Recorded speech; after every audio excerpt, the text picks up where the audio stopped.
तो हम नरेंद्र मोदी से कहना चाह रहे हैं कि आपको वक्फ का कानून वापस लेना पड़ेगा। ये ऐसा कानून है जो मुसलमानों की मजहबी शनाख्त पर, हमारे ईमान पर हमला करता है।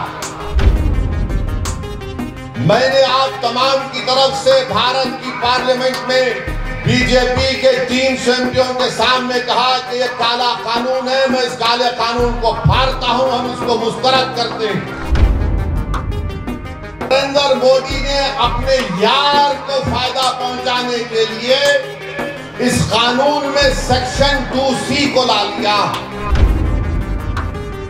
तो 70% जायदादों का मालिक आप लैंड ग्रैबरों को, काबिजीन को बना रहे हैं। तो वक्त के मुफाद में क्या हो रहा है बताइए आप।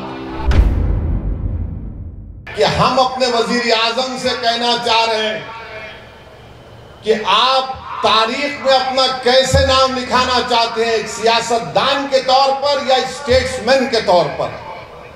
अगर मोदी स्टेट्समैन के तौर पर इस दुनिया में, इस मुल्क की सियासत में नाम अपना लिखवाना चाहते हैं, तो नरेंद्र मोदी को अगर मौर्य को उनको सिर्फ सियासतदान के तौर पर ना लिख दे बल्कि स्टेट्समैन के तौर पर लिखे, तो हम नरेंद्र मोदी से कहना चाह रहे हैं कि आपको वक्फ का कानून वापस लेना पड़ेगा।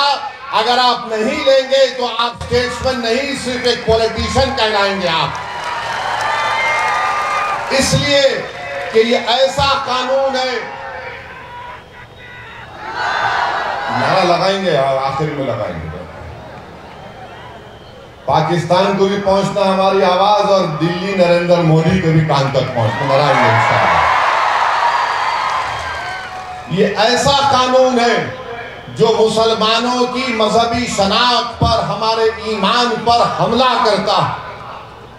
जो ऐसा कानून बनाया गया जो हमसे अपनी मसाजिद को, दरगाहों को, खानकाहों को, कब्रस्तानों को, ईदगाह की जमीन को छीनने के लिए इस तरह का कानून बनाया गया। हम इस तरह के कानून को मुस्तरद कर चुके हैं। मैंने आप तमाम की तरफ से भारत की पार्लियामेंट में बीजेपी के 3 एमपियों के सामने कहा कि ये काला कानून है, मैं इस काले कानून को फाड़ता हूं, हम इसको मुस्तरद करते हैं। और काला कानून इसलिए है कि नरेंद्र मोदी ने कानून इसलिए बनाया ताकि मुंबई में जो भारत का सबसे दौलतमंद आदमी है, जिसने एक यतीम खाने पर, जो वक्फ है आगा खानी यतीम खाने पर, इस दुनिया के दौलतमंद आदमी ने अपना महल वहां पर तामीर कराया। उनका मुकदमा सुप्रीम कोर्ट में चल रहा है।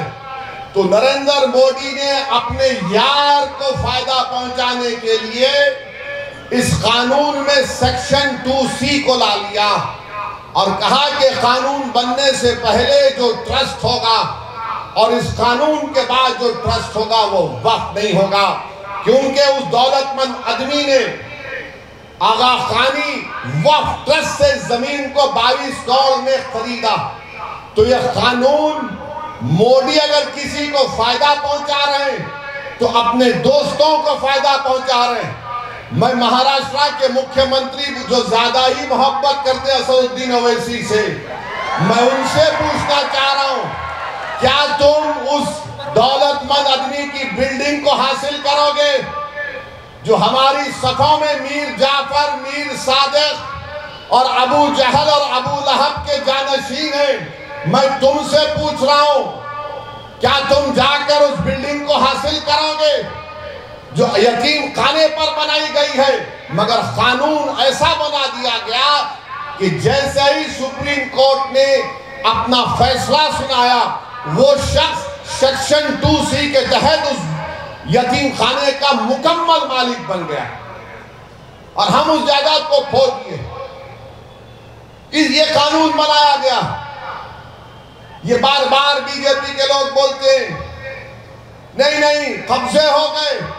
बीजेपी का एक पैम्फलेट बुकलेट निकाला गया, पढ़िए आप, जिसमें बीजेपी कह रही है कि 70% वक्फ की जायदादों पर कब्जा हो गया।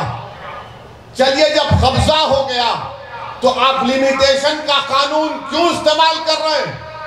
जो 12 साल से अल्लाह जिस चीज का मालिक है वहां पर काबिज है, तो मोदी कह रहे हैं कि तू आज से मालिक बन गया। तो 70% जायदादों का मालिक आप लैंड ग्रैबरों को, काबिजीन को बना रहे हैं। तो वक्त के मुफाद में क्या हो रहा है बताइए आप।